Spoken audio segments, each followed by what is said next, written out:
Hello and welcome to Building Tomorrow's Insurer, where we explore cutting edge of insurtech and digital innovation in the insurance industry.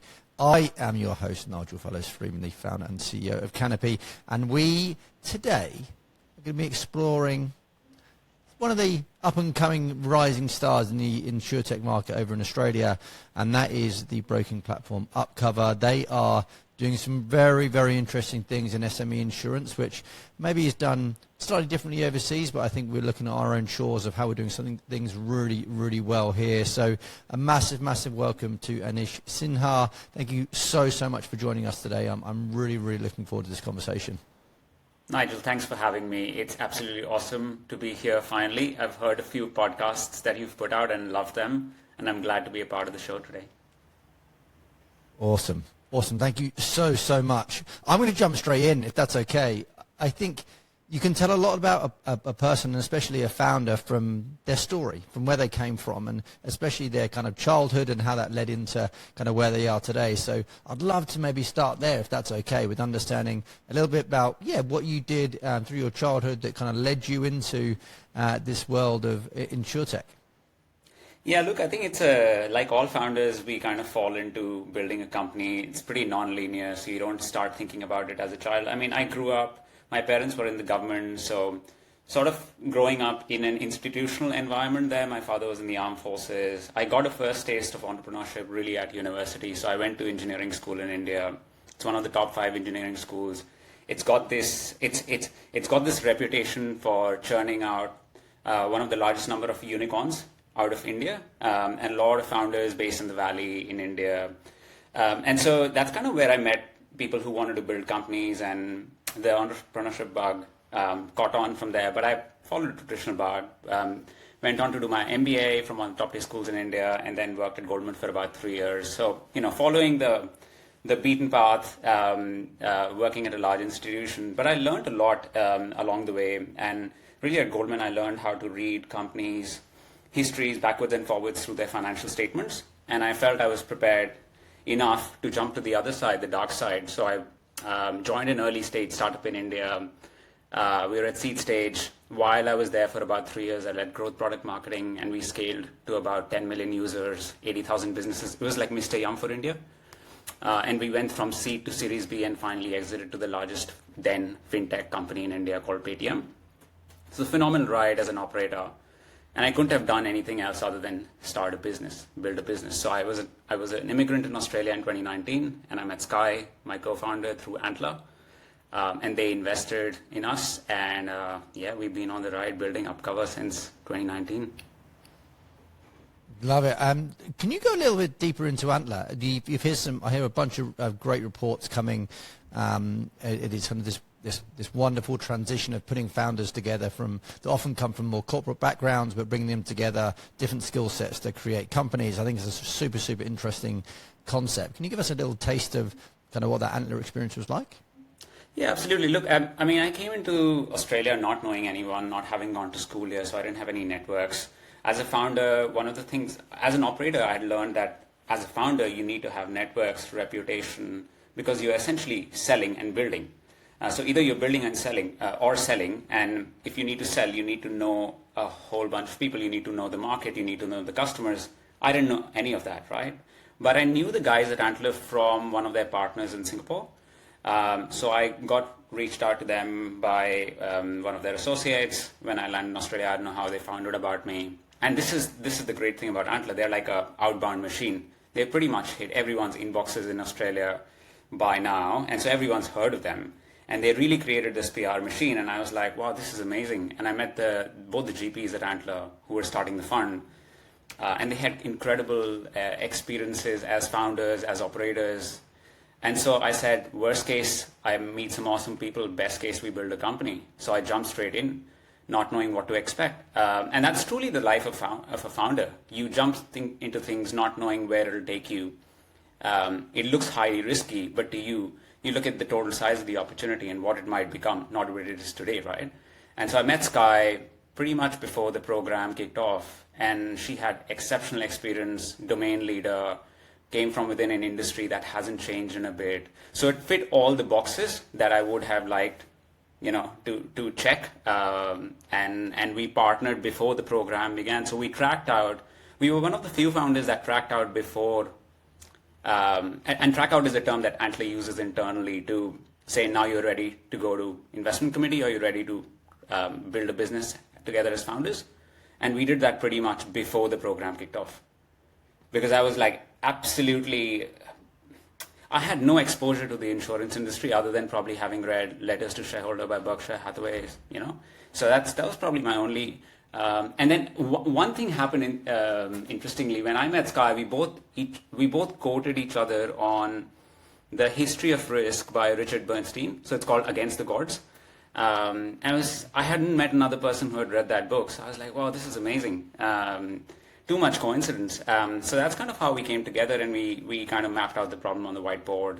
We looked at the biggest areas where we could create value, but more importantly, capture value. And we just went from there one day at a time.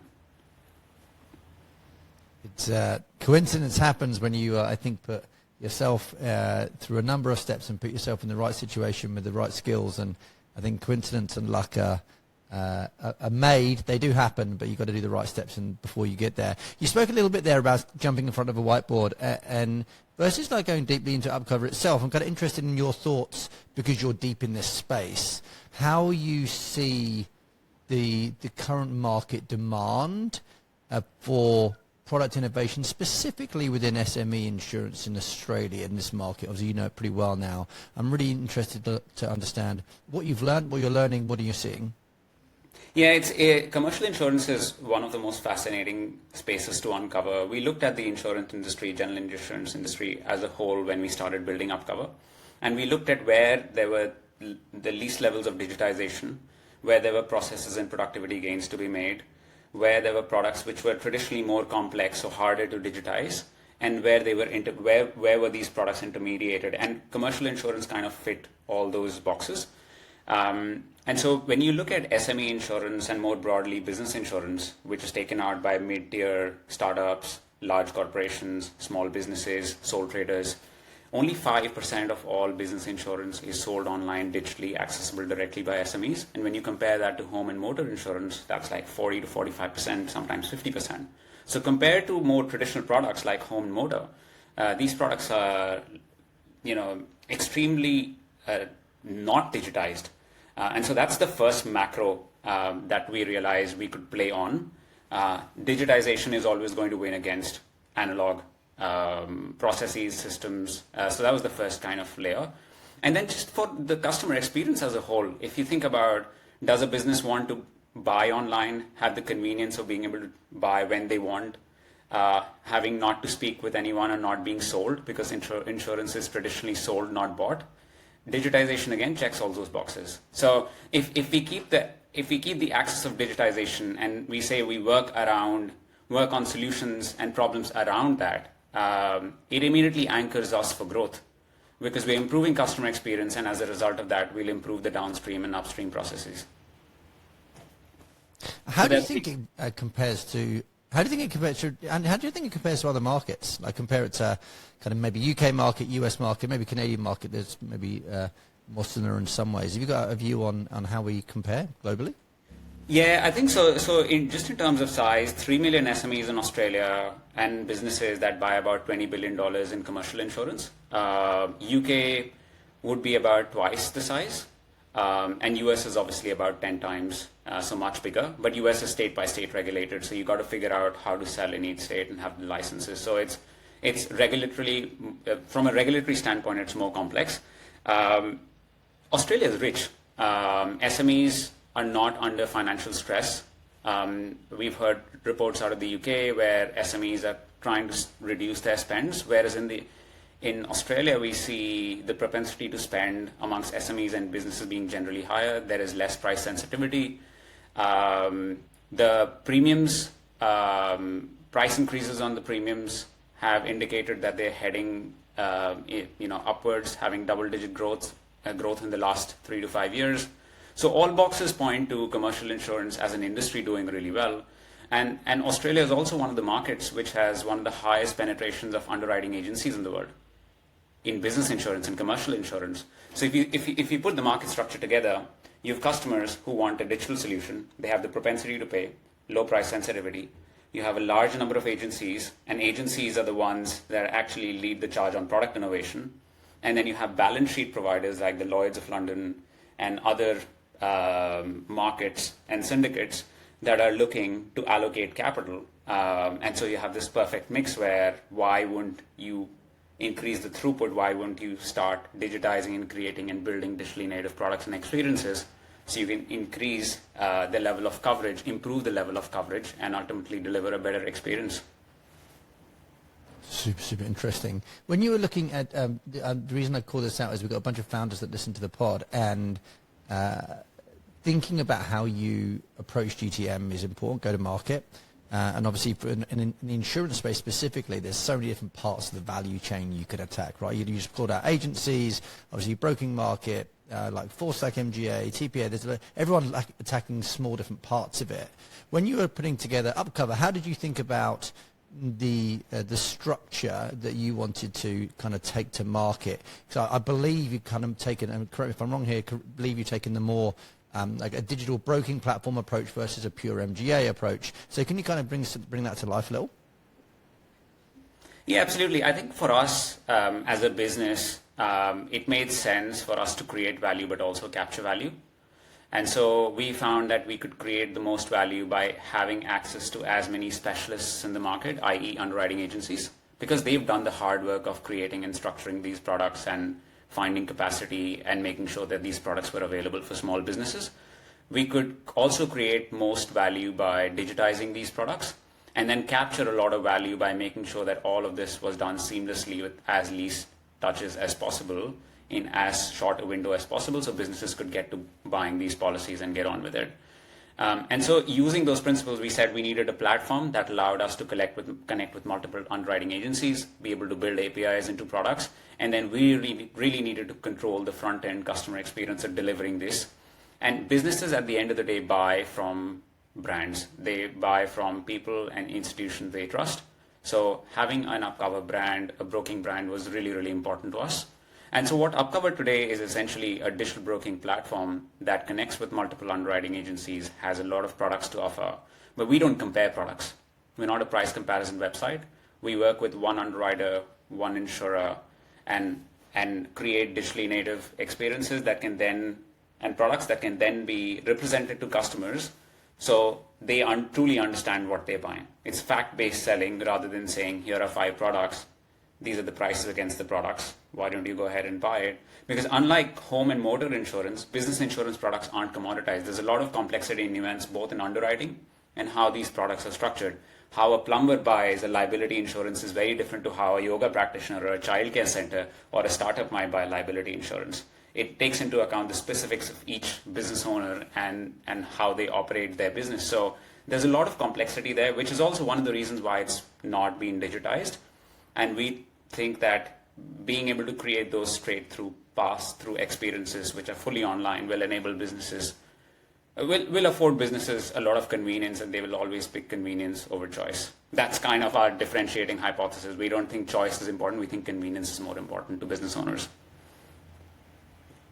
Super interesting. If you were to, you mentioned a little bit there around trust and building a brand that people trust, that then people trust to buy from, because at the end of the day, the reason you take out insurance is to have a claim paid when things go wrong, and therefore you want it, you place your risk with somebody that you trust.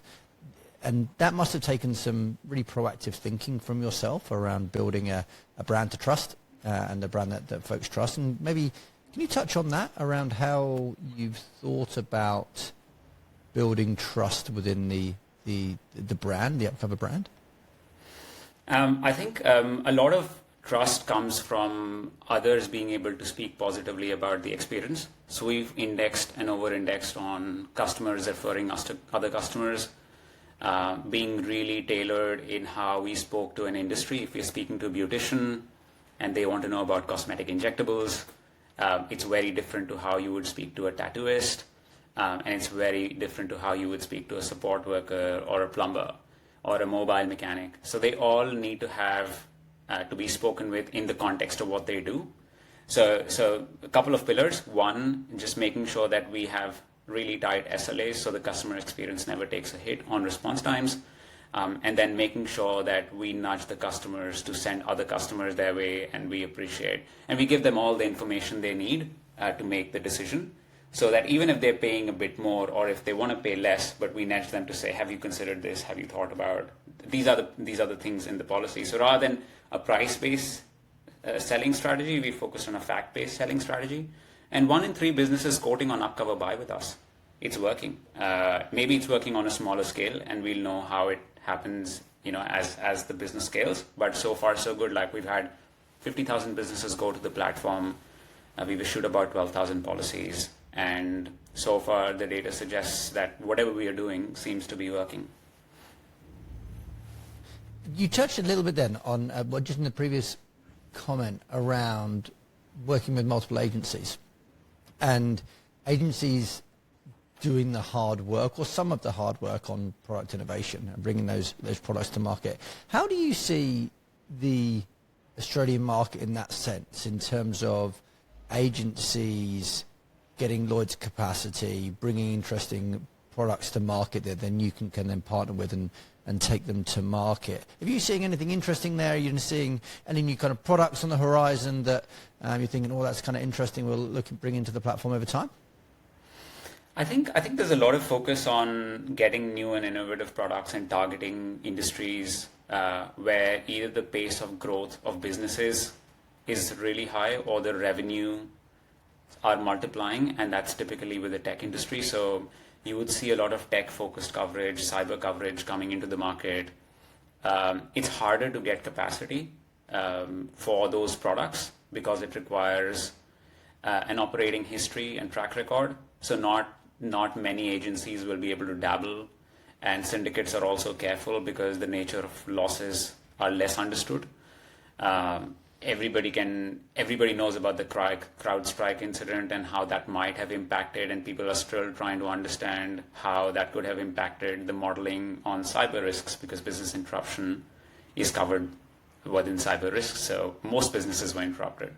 So how does that pandemic systemic level scale event impact some of the more innovative insurance policies? Similarly with AI risk and hallucination, and how do you offer coverage for that? So I think there'll be a lot more work by specialist underwriting agencies. We are definitely not a specialist in that space, so we leave the work to the specialists and for them to work with their capacity providers.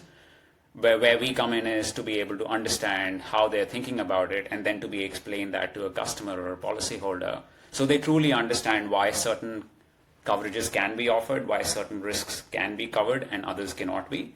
And as long as you explain it to the customer and they know what the policy entails, what the inclusions are, but more importantly what the exclusions are, I think the customers tend to trust you. So that's I think the most important role of this platform, of the business we're building. We're the conduits of information that these exceptional underwriting agencies have, and how do we relay that in simple terms to business owners so they can make the best decision for their business, rather than saying, oh, this is $200 cheaper or $1,000 cheaper, I'm just going to go with it.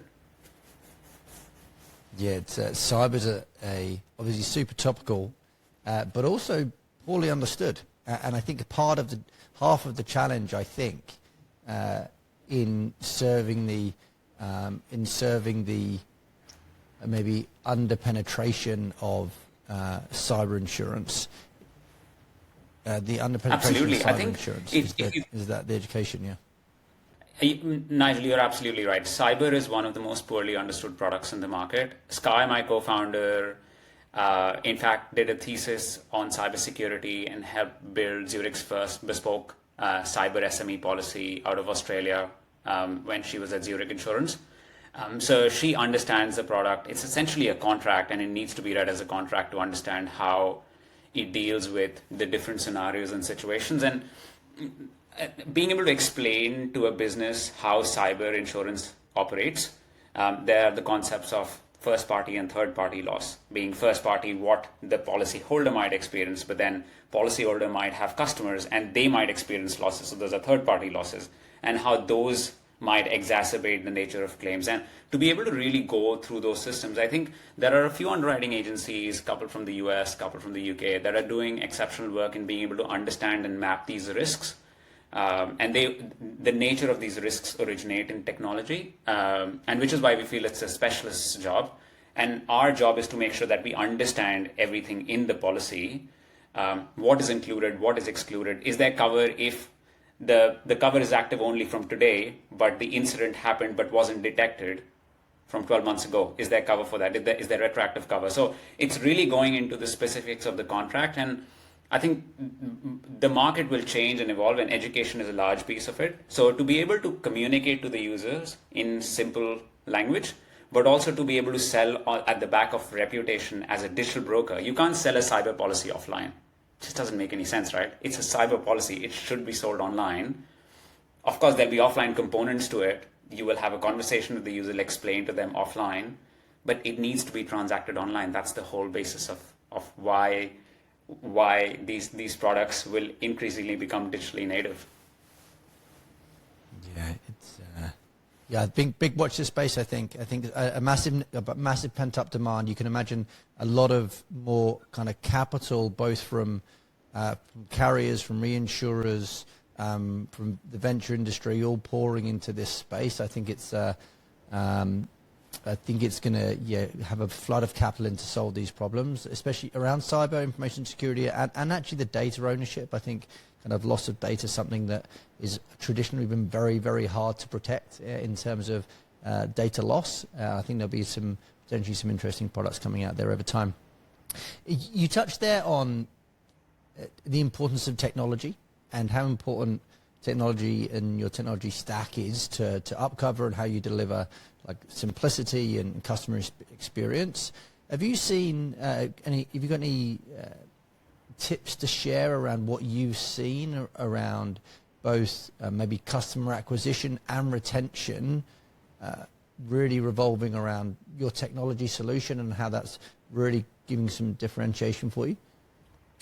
Yeah, I think technology simplifies the process of transaction. When a business owner wants to buy something, a digitally native experience automatically has less friction, so a high likelihood of conversion. It also means that there is a higher degree of renewal or a higher chance of renewal because you're not intentionally introducing friction in the process as you get to the renewal of a policy. And unlike your home and motor and health insurance policy, which auto-renew and you get an email, in business insurance, you actually get a call from your broker and they say, do you want to renew your policy? Has something changed about your policy? Here's the form, by the way, can you fill it up and tell us what's changed? One, you don't remember what you entered last year because you were trying to probably just get it done, check the box. So you don't remember your responses. And then the next year, you're trying to fill all that information all over again. It's introducing friction where it can easily be taken out if the data was systemized and captured and then presented in a easily consumable fashion. Also, the point of contact might have changed, the CFO might have changed. So how do you make sure that there is almost like connectivity between the two phases of inception, renewal, and then re-renewal and re-renewal? And I think technology plays a really important role in being able to simplify it. The other bits are around payments. If you're buying a policy, you're probably paying for your policy, and you want that payment process to be as seamless as possible. But when you think about a product that's sold offline, traditionally, largely by intermediates, how does that payment happen? How seamless is it? Most businesses are cash flow poor, so they want to be able to pay for this policy in installments, but the insurers want to be paid in full. And so that creates this funding problem here, and which is why the premium funding industry exists. But they have their own solutions, which probably introduces a lot of friction at the point of time when you probably just want the customer to pay and move on. You've already done the hard work of selling the policy, but then at collection, you're introducing this third-party lender, and that's the premium funder. So at upcover, we do broking, but there's also a premium financing layer that allows us as a platform to be able to collect those payments and fractionalize those payments. So businesses don't have to think about, they've already made the decision to buy, they move on from there, and then renewals are kind of taken care of from there. So their entire process is as least touches as possible, digital end-to-end. And if they have any questions, they don't even need to speak with someone. They can just send us an email. They just tend If they just want to interact over email or chats, that's fine with us. Most businesses, that's how they want to deal with insurance, because set and forget. Yeah, and I'm interested in how you think. Obviously, you got to put that premium funding in place, which I think you're right. It's a real friction point that we see specifically in small business. And did you feel the need to do that because, and this is of no fault of the agencies, MGAs or carriers specifically, but them not having the product structure to be able to have a pure monthly policy versus it having to be annualized and paid for on an annual basis, and then you need to kind of put the premium funding in front of that to allow a small business to pay monthly. Have you seen actually there's a shift away from premium funding and more towards like pure monthly policies, or it actually, you know what, there's the carrier is always going to want an upfront payment and their structures don't really allow for that change, and therefore that premium funding component is always going to be needed, that you're kind of taking that friction away for the customer to allow them to pay monthly? Yeah, it's a good question. I mean, look, I cannot talk to the entire industry, but from what we've seen, if the premium funding industry exists and it's pretty sizable, it's obviously being required by the insurers and the underwriters. Their risk modeling obviously doesn't work if they collect month-on-month payments, because not only are they exposed to underwriting risk, they're also exposed to credit risk, in that if a business stops paying and the policies are contracted annually, how do they collect the payment back? So one, it's not their business model. Their business model is insurance underwriting, not SME credit lending, etc. And then just to think about the scope of modeling, if they're collecting lesser premiums, how does that have an impact on risk modeling? Do the premiums go up? And so that's, I think, one of the reasons why the premium funding industry exists. And the way we look at it is, it's not really lending or funding. It's essentially making sure that businesses are able to afford this gap in cash flow. And so to be able to really offer to them a bridge, and to be able to offer the insurers on the other side ensures better coverage for the insureds, but it also offers probably better price certainty and risk certainty for insurers, and because they're getting paid all upfront in full. So sometimes that might lead to a reduction in premium as well, because they know that they can be paid in full rather than having to increase those because they know they will only be paid monthly. Super interesting. Now we have made it 28 minutes without really going deep into AI yet. But I think now's the time. I think now's the time for us to dive in a little bit. You are at the cutting edge, right? You're doing some super interesting things generally on the technology front, and so I'm keen to learn. Have you seen in the last 2 years since the November 22 rise of ChatGPT, are you guys seeing any like super interesting examples of Gen AI or LLMs that you're seeing or using on customer engagement or retention at all? Not on customer engagement, but we're super fascinated by the capability of the large language models. Our engineering teams have been playing with the OpenAI models. We were playing around with Gemini, Llama 2. And what we found increasingly over the last year is their ability to hold vast amounts of information and not forget, so essentially large number of tokens, has allowed them to become better, more contextualized in their responses. And they are traditionally holding a large volume of information. So we have call chat transcripts, we have emails to users, policy wordings, general terms and conditions, financial services guide. So when you load all of that up into a local model that we have, a local version of an open-ended model like a Llama model, we found that they were forgetting things back in August. And then with November and December, we progressed to Gemini, and we were playing around with Gemini, and the models were obviously better. And then Gemini Ultra happened, and then Llama 3.1. And it's just the ability to be able to hold and synthesize information and to be able to really give meaning, not patterns. So not pattern match. What was true before 2022 was you could essentially give it knowledge, and then it would draw a pattern out of it and give you a response. But here, the models are essentially able to derive meaning out of something. And those meanings are essentially represented. Like if I go really technical, I'm an engineer, so I studied computer science and and math and electrical engineering, these are essentially data set floating point numbers, right? So you can represent a first party loss, a concept like a first party loss, and what it entails for the customer in the form of a large floating point number data set. This is how it's probably working in the back end. We don't know because these models are constructed by these large enterprises. But they give meaning to concepts which are hard to understand. And so if you can give meaning to something, then you can synthesize knowledge out of it.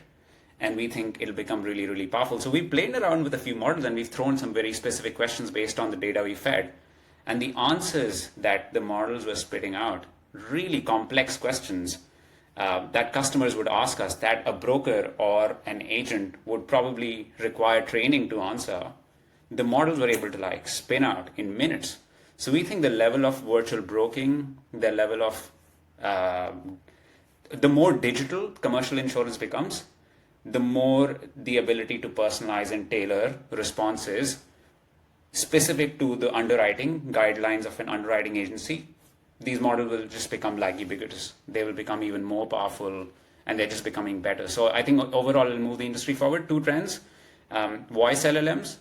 I think for insurance, they're still far out, but there are some startups that are touting, they're saying they've built insurance industry specific voice LLMs, which we think are far out, but there's a lot of money going into it, so what do I know? But more importantly, being able to tokenize a lot of that digital information that already exists in more traditional home, motor, pets, travel insurance market, which has largely been digital for about 2 decades, feeding that into models to create responses, tailored responses, personalized responses, so essentially replacing human interactions or co-pilot with humans rather than completely replacing it, I think are the two trends we're seeing in the industry. Yeah, I think you're pretty bang on. I think to your point around being a little further away in the insurance industry, I think what we're seeing and hearing is somewhat similar, which is carriers and agencies much more comfortable to be using models internally for internal use and still a little nervous around putting those things in front of customers. And I think it probably speaks to what you mentioned a little earlier on around liabilities and cyber and hallucinations and what happens if you say the model says a thing that actually is incorrect and a claim comes off the back of it. What's that grey area? It feels pretty grey still. And so kind of what we're hearing is there's a bunch of legislation that's got to catch up here. And I think Australia generally, it looks to be leaning more towards the European model of like almost more of a sledgehammer approach of we're going to make it super regulated across all sectors, and compared to maybe a US model of being a little more thoughtful around on a per sector basis. Like my view is it would be great if we were a little more per sector because we're so nuanced, right? The use cases and the requirements are so nuanced on a per sector basis that I think that will probably be a better approach. But that's what we're seeing, a little bit more internal, a little bit more POC, not quite to the point of production in front of customers yet. I think you're right. I think we're still a little away from that until folks are going to be really happy to put that in front of customers and the risk and compliance team's even happier to stand behind it. Yeah, I think there are a couple of reasons for it, right? If you look at it from a regulator's standpoint, the models don't have interpretability just yet. So while the models are great at producing meanings, not patterns, they're not great at being able to explain why they gave meaning to something in a certain way. Was it because the input parameters that were fed were characterized incorrectly or the sample set itself was biased? I think once that interpretability of model comes in, and there's a lot of work going into background, this all moves the entire industry forward. We will see insurers or underwriters or brokers being able to say, okay, I'm using this model, this is the output, and the output is this because of these reasons. I think because there is a lack of that interpretability on why an answer is an answer, everyone's worried about putting this out to the customers and then not being able to explain why a certain response was in a certain way. So I think being able to explain that model and its responses and why it is the way it is will give a lot of confidence to everyone that they can be used more general purpose. Yeah. And staying with that thread a little bit on not mis-selling as such, but like I suppose clarity and transparency of information. I think the sector historically has done a pretty bad job in this part of buying insurance, around transparency, around clarity, and that can kind of fall then all the way through into a concept, I suppose, of mis-selling. And you've kind of called out, you take a real, I guess, the opposite stance to this, of real transparency, of real simplicity. And can you touch on how you've gone about that, how you've thought you've used technology to do that, how maybe using technology and digital kind of journeys allows you to be really clear and allows that pure transparency in the buying journey of a policy? Yeah, look, I think we focused on restricting our efforts and really constraining it around things that we do well, which is taking what is largely a contract and representing it to a customer in plain English, but doing it in a fashion where we're not comparing products. It's extremely hard. I'll take the example of within digitization, you can either compare things or you can give something to someone really quickly and explain to them simply and then hope that they make the decision in your favor. When you try to do that with multiple options, it becomes harder automatically because now you're dealing with many more dimensions. And so our focus and the trade-off we've made is, I alluded to convenience versus choice, is to really offer convenience, is to be able to partner with one insurer on a market-leading product, really be able to understand what the coverages are, and then to be able to produce that in a fact-based manner in simple English to the customer so they can make that decision.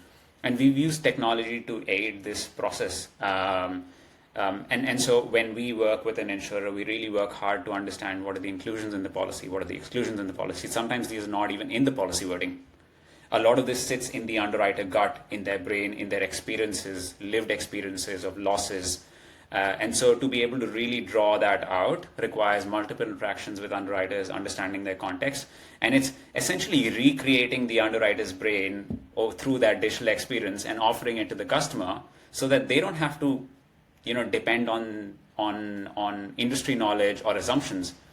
They can learn during the buying journey and then be able to really understand what they're buying. And I'm not saying we've done it for every product, but for the few products that we've done, we just see repeatability in sales. We see customers asking fewer questions because they're learning as they're buying. We present to them everything that they need as they make a decision, and they go from there by themselves. So the touch points are fewer, the friction is lesser, the time to purchase is smaller, and overall it's a better customer experience, just because we've taken the initiative of going back to the insurers and the underwriters, transcribing their knowledge and making that a part of the digital buying journey.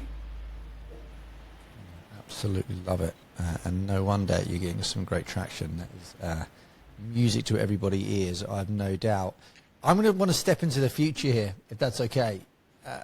Bring out the crystal ball. Where are we going? Like, what should we be looking forward to? Maybe there's two parts to this question. Firstly, I'd love for you to look in that crystal ball and 10 years from now, what do you think the industry and more broadly and macro is going to look like?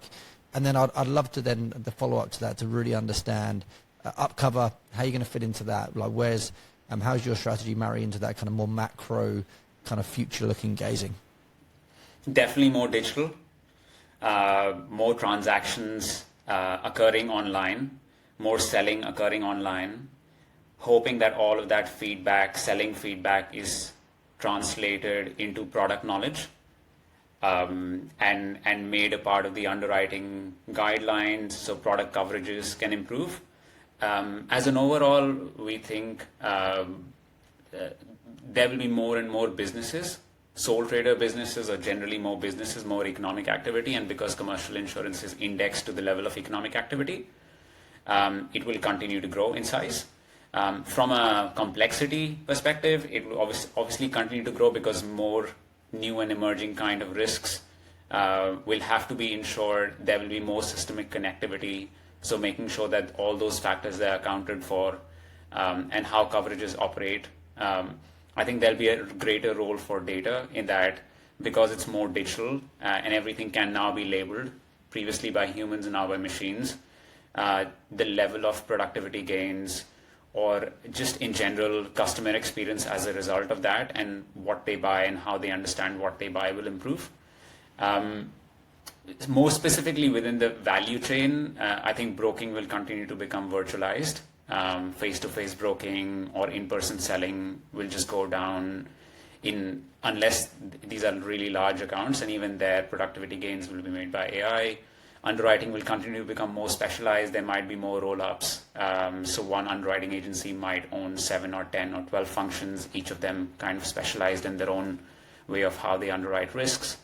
And insurers, I think, are capital allocation businesses, and they're great at underwriting risk. So they might wean off interacting with customers. And I'm speaking purely in the context of commercial insurance, not home and motor and personal, because I don't understand those markets as well. But this is the crystal ball view we have. Each will kind of move towards their specialization and doing what they do best. And where does upcover sit? I think there is a role for us to play as a digital connector in streamlining the flow of information and money in between these intermediates. We want to continue to be a brand that businesses can trust and buy from. And we might leverage that brand in different ways, franchise those brands in different ways so that we can deliver the same customer experience. And I'm being really high level here, right? Like really macro. Overall, I think we'll continue to have access to market leading products, making sure that the buying journey continues to become more and more digital. More businesses can access information easily, understand really what they buy. Those are the core operating principles. And I think those will not change. And whatever opportunities arise as a result of that, whether it's because of AI, whether it's because of improved payment systems in the insurance industry, we think we'll be at the forefront of it because the operating principles remain the same. That is an inspiring vision, Anish. I absolutely love it. I would like to wrap with a final thing. And founders who want to enter the insurance industry is often pretty intimidating. Financial services, regulated industry, those kind of things it's a hard thing to start. It's an even harder thing sometimes to start in an industry that's got a bunch of regulation and feels like it's got a high bar to enter. And you and Sky have done unbelievably well. And so, is there a top few tips that you could give to any founder listening of how to get started, how to kind of go from the ideation where they've got an idea to get something into market? Yeah, look, I mean, we're still early on in our journey. We've only been walking this path for 4 years. But the most important thing we've realized in the industry is trust is the currency that kind of moves the industry, both in terms of when you start to do business with it and as you pay back. And trust essentially starts with being able to partner with the right people. So I was fortunate that I met Sky, and she had this incredible experience and career in the insurance industry, and she had decided to step out. And I supported with what I knew, which was product engineering growth. That was kind of my specialization. And as I learned more about the industry, I wanted to move faster. And Sky, so we've got this continuous tug of war where she's the compliance legal hat. She puts on the compliance legal hat, and she's like, no, we got to think about these things. And she's also a lawyer by training. And I'm more engineer product. And I'm like, no, product velocity and all the things that come with startup land. So I think it's a good mix. So 3 things I'd say that founders can focus on. 1, building a diverse team where you have a good insider-outsider mix and you've got differing perspectives. Conflict is good to some extent. It gives you perspective. Being able to really partner with industry leaders, and they may not be the number one, but they're people you can trust and work with long term, and they have similar growth ambitions. So they can grow as your business grows, because we're all underdogs as founders. And then the last one is really being able to make sure that we're continuously learning and discovering those problems that customers face or any incumbents face, and collating all of them, because as long as we can continue to live and survive and be default alive, there are a lot of problems to fix and problems to solve. We cannot go wrong fixing problems in an industry that's not digital. I mean, I was at the Stripe conference and Mike Cannon-Brooks was on the stage, and he said to all the founders, and this is the top of the AI hype, and he said, if you're looking to build a business, go build a business in an industry where it's still analog. Everything else will accompany, because you'll be able to create so much value and capture so much value. And I was like, I entered the room late, but I was smiling because I was like, insurance, yes. That we can't go wrong fixing and solving problems. We just need to find a way in which we can monetize it. And so those we sell to really see value in it, and we continue to remain default alive, and I think that's how we create enduring companies. Absolutely love it. It's a big market with lots of analog and lots of problems to solve. So I think the more founders, the better in terms of solving all the things through all the problems through the value chain. Yeah, absolutely. And look, Anish, Kenneth, you've done an amazing job. I would like to congratulate you as well. There are very few founders who are actually building in the commercial insurance space, so we're glad to have peers and others in the industry moving it forward. There's so much work to be done, and founders have a long road ahead of us. So yeah, all the best to you as well. Thank you, Anish. I really, really appreciate it. Look, I have enjoyed this conversation so much. Thank you so much. I will continue to be cheering from the sidelines and hoping you guys do really, really well. And thanks to everybody listening. I hope you really enjoyed the episode. It's been a fantastic one for any founder out there who's looking to jump into the sea and get going. So thanks again, Anish. If you have any questions for anyone, for myself or for Anish, please do jump in the DMs, hit us up. If you do want to see a video version of the episode, head to our YouTube channel. And as always, if you want to hear from any industry leaders who are pushing the boundaries of insurance, the list is getting longer, the episodes in the pod, and so jump in, find Building Tomorrow's Insurer, and you'll hear from the best. Anish, thanks again, and you good luck for the rest of the year. Thanks, Nigel.